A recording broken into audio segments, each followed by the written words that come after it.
order to try to pull up the little goldfish that are hanging down there in the pond, if you're looking for them, to coin a metaphor or simile. So the Cornelia family is a famous family in Rome, and I think he's called Scipio the Younger. But in any case, Hannibal came and totally terrorized Italy for around 10 years, defeated every Roman army that was sent against him. And then Scipio figured another way to destroy the home base in Carthage, and that's what he did.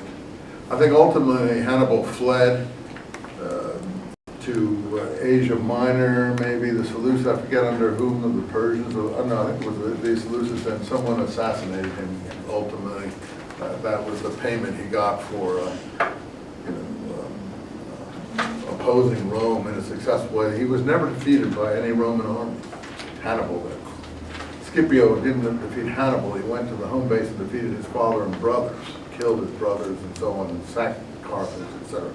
So this reference in Daniel is part of what are called the Punic Wars. Why are they called the Punic Wars? Who settled, since you've seen the thing, who settled Carthage and also parts of Spain in this period? Phoenicians. Punic is just a shortening in Rome for the Phoenicians. War with the Phoenicians. In other words, these were Phoenician colonies that outgrew their original planters in the eastern Mediterranean. And the Phoenicians, as you know, were traders and traded all over the Balearic Islands, Spain, Sardinia, and places like that. Supposedly brought the Semitic alphabet into Greece and so on. So Carthage was one of their most successful colonies. And you see Hannibal, Baal. The Baals of the Phoenician coastline, the gods of the Phoenician coastline. Hasdrubal, Hannibal, all those people were speaking Phoenician over in these areas.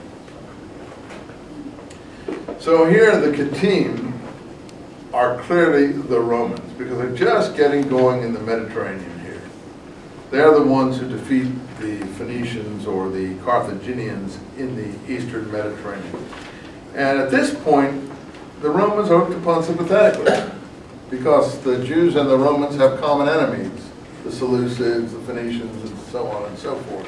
So Daniel is not against them.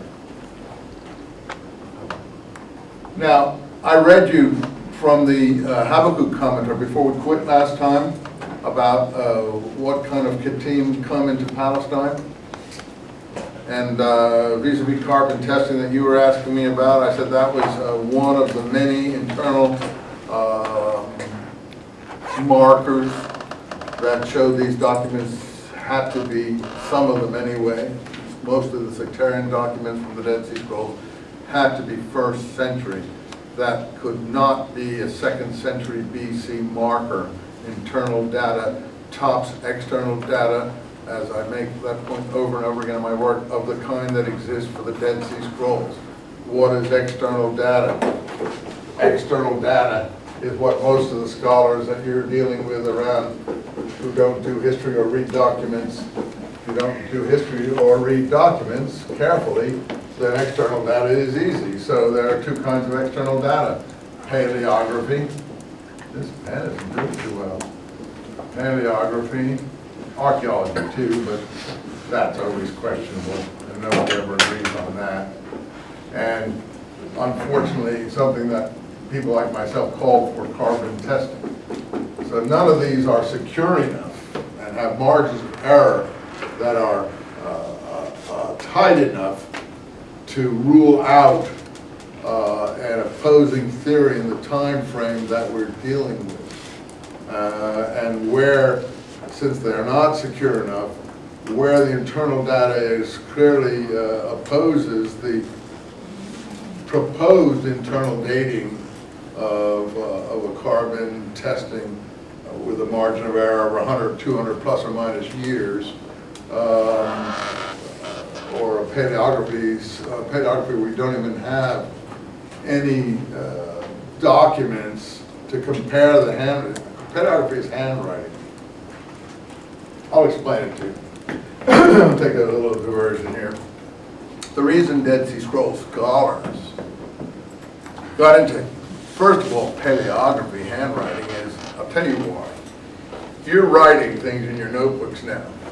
Suppose I came around the room and took the page out of your notebooks and ripped it all up and threw it in the middle of the floor, a whole pile of stuff. How would I separate all those out to know who wrote it? Well, actually, your handwriting does look like something.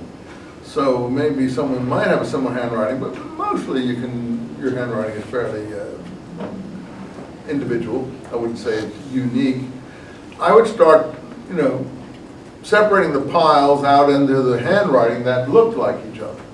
So if you look at the scrolls from Cave 4 in the Dead Sea Scrolls, there's like maybe several 100,000 fragments.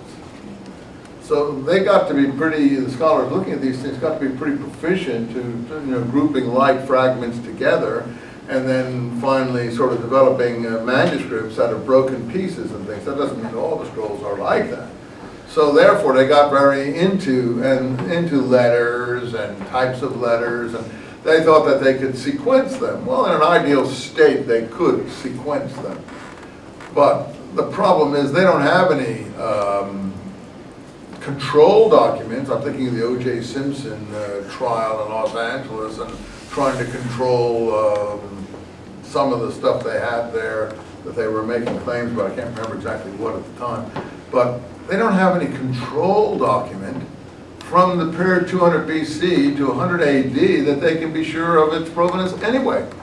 So they don't have anything. So let's say they're saying, oh, this is an old handwriting, this is a newer one, newer one. This is a really new one, and so on and so forth. So you've got about several hundred documents of different handwriting styles, and so they sort of loop them along this, not even a curve, a straight line. Well, that was like I said in my Maccabees, Zadokites, Christians, and Qumran, I criticized the paleography very strongly 20 years ago, really. That schoolboy mathematics they were doing, that was like high school stuff. I use the example, what date would you give two scribes writing at the same time,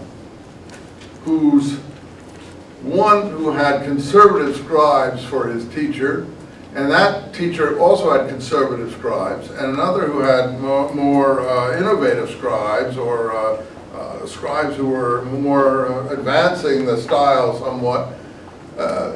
What date would you give to one who was conservative, one who was radical?